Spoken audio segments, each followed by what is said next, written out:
हमारा इस वक्त प्रॉब्लम ये है कि इंतहाई संजीदा इश्यूज़ को भी हम सियासत की भेंट चढ़ा रहे हैं और ये अज़्म इस्तेहकाम उसकी एक आपके सामने मिसाल है। अज़्म इस्तेहकाम एक हमागीर, एक मरबूत काउंटर टेररिज्म कैंपेन है and it is not a military operation पर से जिस तरह इसको प्रेजेंट किया जा रहा है। ये गलत तरीके से इसको कंपेयर कर रहे हैं ज़रबे अज़ब, राह नजात, उन चीज़ों से। नेशनल सर्वाइवल का इशू है ये, हम उसको अभी मजाक बना देते हैं बिकॉज ऑफ आवर सियासत। एक बहुत बड़ा माफिया, सियासी माफिया, गैर कानूनी माफिया हर जगह से खड़ा हो गया कि हमने ये काम नहीं होने देना। इंतहाई संजीदा इश्यूज को सियासत की भेंट चढ़ाया जा रहा है। अज़्म इस्तेहकाम भी इसी की मिसाल है। अज़्म इस्तेहकाम ऑपरेशन नहीं, दहशतगर्दी के खिलाफ वसी और कसीरुल जहती मुहिम है। DGISPR लेफ्टिनेंट जनरल अहमद शरीफ चौधरी की प्रेस ब्रीफिंग। कहा, अज़्म इस्तेहकाम का गलत तौर पर ज़रबे अज़्ब ऑपरेशन से मवाजना किया जा रहा है। एक मजबूत लॉबी चाहती है कि नेशनल एक्शन प्लान के मकासद हासिल न किए जा सकें क्योंकि एक माफिया, सियासी माफिया और गैर कानूनी माफिया खड़ा हो गया है और कहने लगा कि इसको हमने होने नहीं देना। ये सियासी माफिया चाहता है कि अज़्म इस्तेहकाम को मुतनाज़ बनाया जाए।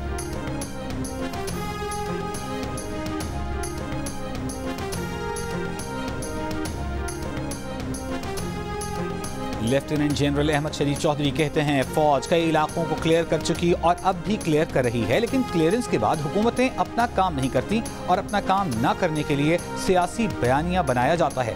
क्रिमिनल रिफॉर्म्स पर DGISPR ने कहा कि खैबर पख्तूनख्वा और बलूचिस्तान में दहशतगर्दी सबसे ज़्यादा है, लेकिन खैबर पख्तूनख्वा में इंसदाद दहशतगर्दी की अदालत 13 और बलूचिस्तान में 9 हैं। इन अदालतों से गुज़िश्ता बरस बलूचिस्तान में 10 और खैबर पख्तूनख्वा में 13 सज़ाएं हुई। मुल्क में 32,000 से ज़ायद मदारिस हैं, लेकिन रजिस्टर्ड सिर्फ 16,000 हैं। तकरीबन 50% मदारिस के बारे में किसी को पता नहीं कि वो कहाँ हैं और कौन चला रहा है।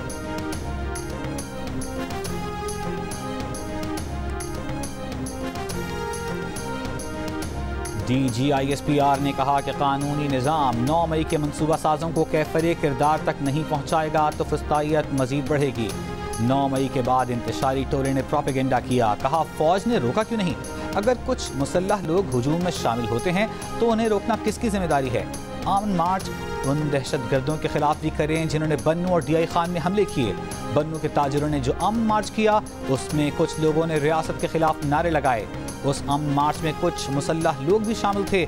जुलूस में शामिल लोगों ने एक राशन डिपो को भी लूटा। देखिए, ये जो हो रहा है ये है डिजिटल दहशतगर्दी।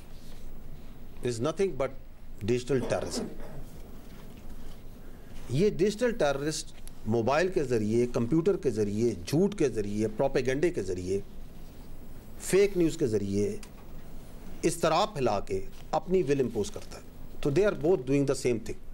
जो डिजिटल दहशतगर्द है उसको कानून ने रोकना है, उसको मॉनिटरिंग ने रोकना है, उसको रेगुलेशन ने रोकना है। DGISPR ने कहा कि इस वक्त सोशल मीडिया पर डिजिटल दहशतगर्दी हो रही है। दहशतगर्द कहां बैठा है पता नहीं चलता।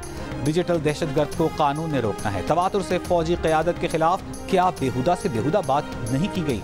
वक्त आ गया है कि पूरी कौम खड़ी हो। अगर ये सब चलता रहा और हम इसके सामने खड़े न हुए तो इसको मजीद स्पेस मिलेगा।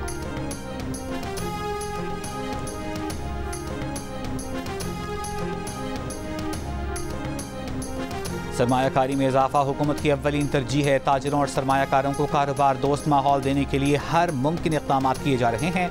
वज़ीर-ए-आज़म शहबाज शरीफ की सरमायाकारी से मुताल्लिक़ इजलास में गुफ्तगू। सरमायाकारी बढ़ाने से मुताल्लिक़ कायमा कमेटी बनाने की हिदायत। इजलास को ब्रीफिंग में हुक्काम ने बताया कि वफाकी वज़ारतों की इस्तेदाद बढ़ाने के लिए माहिरीन की खिदमात ली जा रही हैं।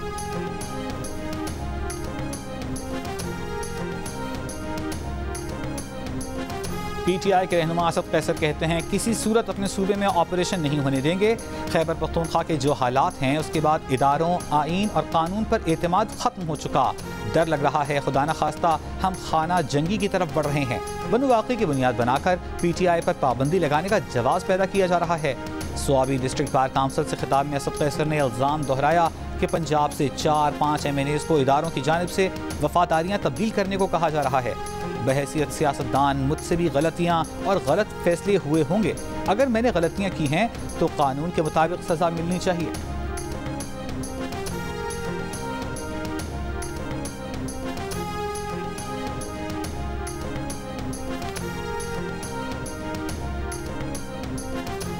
बन्नू एहतजाज में PTI ने अपने लोग शामिल किए, असलहा दिया, सबूत सामने आ गए हैं।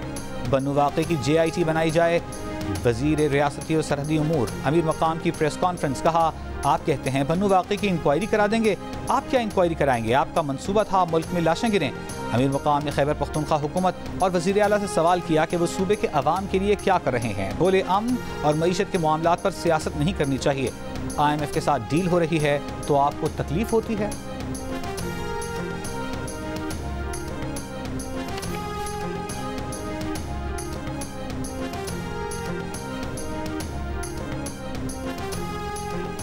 तहरीक इंसाफ के तर्जुमान रऊफ हसन इस्लामाबाद से गिरफ्तार। पुलिस का FIA टीम के हमरा PTI सेक्रेटेरिएट पर छापा।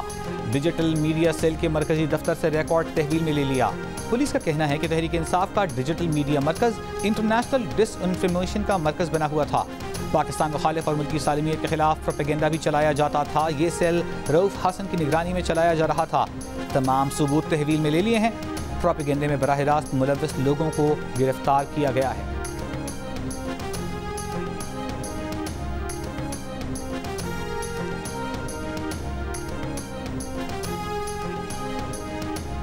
बानी PTI और बुशरा बीबी का तोशाखाना के नए केस में मजीद 7 रोज का जिस्मानी रिमांड मंजूर। एहतसाब अदालत ने 29 जुलाई तक रिमांड में तौसी कर दी।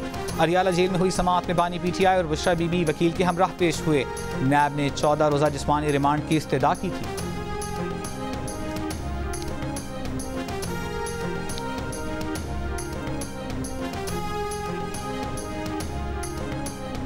वज़ीर आला पंजाब मरियम नवाज ने कहा है कि हुकूमत की तमाम तर तवज्जो गरीब आवाम को रिलीफ देने पर मरकूज है। महंगाई को हमेशा के लिए दफन करना चाहते हैं। वज़ीर आला पंजाब मरियम नवाज और स्पीकर पंजाब असम्बली मलिक मोहम्मद अहमद खान की मुलाकात में सियासी सूरत हाल, सूबाई असम्बली के उमूर और तरक्याती मनसूबाबंदी पर गुफ्तगू। स्पीकर ने मुल्क में पहली एयर एम्बुलेंस सर्विस की कामयाब टेस्ट फ्लाइट पर वज़ीर आला पंजाब को मुबारकबाद पेश की। मुलाकात में सीनियर सूबाई वज़ीर मरियम औरंगजेब भी मौजूद थीं।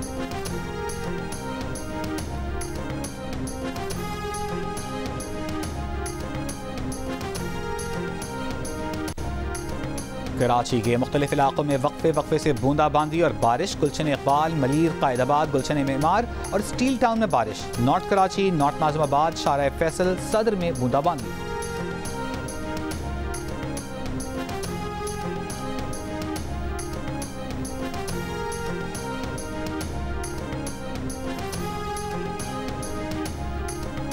बानी PTI ने GHQ के सामने एहतजाज की कॉल देने का एतराफ़ कर लिया। अरियाला जेल में सहाफ़ियों से गुफ्तगू में बानी PTI ने कहा, 14 मार्च को उनके घर जमान पार्क पर पुलिस और रेंजर्स ने हमला किया। फिर 18 मार्च को जुडिशल कॉम्प्लेक्स पर भी पुलिस ने उन पर धावा बोला।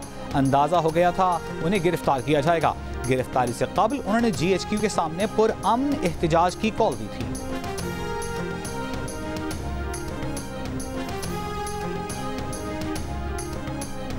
इंसदाद दहशतगर्दी अदालत इस्लामाबाद ने PTI के international media coordinator Ahmad Waqas Janjua का 7 रोज़ा जिस्मानी रिमांड मंजूर कर लिया। CTD ने कालादम तंजीमों से ताल्लुकात की तफ्तीश के लिए जिस्मानी रिमांड तलब किया था। 2 रोज़ से लापता अहमद वकास जंजुआ अदालत में पेश। तफ्तीशी ऑफिसर का अहमद जंजुआ से धमाका खेज मवाद बरामद करने का दावा।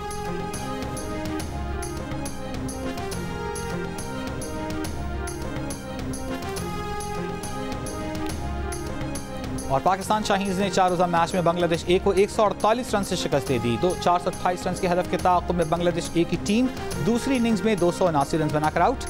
मेहरान मुमताज़ ने 4, शाहनवाज डहानी ने 3 विकेटें हासिल की।